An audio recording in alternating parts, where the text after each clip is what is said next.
अस्सलाम वालेकुम नाज़रीन, डेली पाकिस्तान न्यूज़ के साथ मैं हूं अवैस रज़ा शोरो। नाज़रीन, इस वक्त मैं मौजूद हूं शोरो हाउस। जाम शोरो इत्तेहाद के जो है सरबराह हैं डॉक्टर सिकंदर शोरो, वो हमारे साथ जुड़े हैं। इलेक्शन के हवाले से मज़ीद मालूमात करते हैं डॉक्टर साहब से कि उनका क्या कहना है। जी, कल जो इलेक्शन हुई है शहर कोटड़ी में, जिसमें से 3 सीटों से जो है जाम शोरो इत्तेहाद ने विन किया है, और सुनने में आया है कोई धांधली वगैरह का भी चक्कर था या धांधली वगैरह हुई है, इस पर आपका क्या कहना है?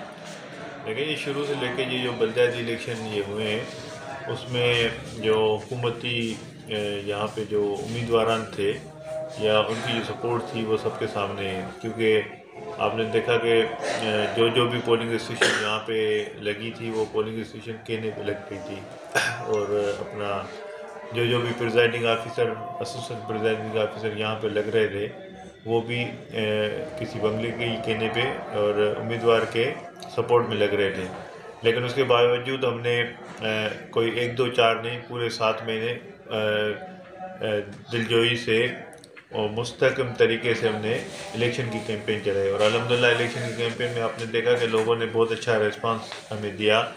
लोग यहाँ पे इस फरसुदा निज़ाम के ख़िलाफ़ और इस जो एक टोला है जिसने हमेशा में यहाँ के म्यूनसिपल कमेटी के जो अपना वसाइल उन पर कब्जा किया हुआ है, लेकिन ये सूरत हाल में खाली म्यूनसिपल कमेटी कोटरी तक महदूद नहीं रखना चाहता, क्योंकि टाउन कमेटी जामशोरो में भी यही हालत थी और यहाँ पे जितनी यूनियन काउंसिल थी वहाँ पे भी यही हालत थी। तो लोग निकले, फिर लोगों ने उन सारे हथकंडों का मिलजुल के मुकाबला किया, वो रुकावटें थी उनको अबूर किया वो अच्छे तादाद में दिए। लेकिन उसके बाद भी हमारे बैलेट बॉक्स भी चोरी किए हुए, बैलेट पेपर भी चोरी किए हुए और रिजल्ट भी तब्दील किए। अभी भी मैं यहाँ पे बैठा हूँ तो हमारे एक यूनियन काउंसिलर जिनके चेयरमैन और अपना डिस्ट्रिक्ट काउंसलर दोनों जीते हुए, वो वहाँ पे रिज़ल्ट के लिए कल से बैठे हुए, अभी तक उनको रिज़ल्ट नहीं दे रहे। वो वहाँ पे रिज़ल्ट चेंज करने का उनका इम्कान है। जो दोस्त अभी यहाँ पे बैठे हुए टाउन कमेटी से आए हैं, और अगर हम उनकी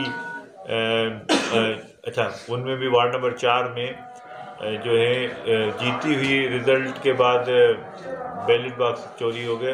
अगर ये रिज़ल्ट हम मानते भी हैं, तब भी अगर वोट काउंट करते हैं तो हमारे वोट अल्हम्दुलिल्लाह हमारे मुखालिफ जो कैंडिडेट्स हैं उनसे ज़्यादा हैं। पूरी धांधली प्लानिंग से हुई, सपोर्ट भी हुई, फिर भी हमने मुकाबला किया, हमारे लिए यही फतेह। अच्छा सर, इसके अलावा अब कानूनी सहारा लेंगे। जो प्रॉपर फोरम है, जैसे कोई RO का ऑफिस है, अगर वो फोरम है तो वहाँ पे जाएंगे। कोर्ट का कोई फोरम होता है तो वो हम उस पर जाएंगे। कोशिश करेंगे कि हम अपनी चीज़ों को जो है अपना प्रूव करके वापस ले सकें। लेकिन आपको पता है कि कोर्टों को भी कुछ इस तरह प्रोसीडिंग होती है कि उसमें भी बड़ा टाइम कंज्यूमिंग होता है। लेकिन हम दोस्तों के साथ खड़े हैं, जो हमारे वोटर्स हैं, हम उनके साथ खड़े हैं और इंशाअल्लाह ताला उनके साथ जिस तरह उन्होंने साबित कर भी दिखाई है, हम भी साबित कदम रहेंगे। अच्छा सर, उसके अलावा इलेक्शंस अगर लोकल गवर्नमेंट के होते हैं तो आवाम के फ़ायदे के लिए हो और आवाम को भरपूर शिरकत का मौका देना चाहिए और आवाम के का मुफाद यकीनी तौर पर इससे जुड़ा हुआ है। तो किसी के हवाले करने से अच्छा है कि इसमें इलेक्शन हो जाए तो जो लोग आएंगे वो बेहतरी से काम करेंगे। जी नाज़रीन, डॉक्टर सिकंदर शोरो साहब हमारे साथ जुड़े हुए थे। कैमरामैन मीर बाला झाली फोटो के साथ अवैस रज़ा शोरो, डेली पाकिस्तान न्यूज़। जी।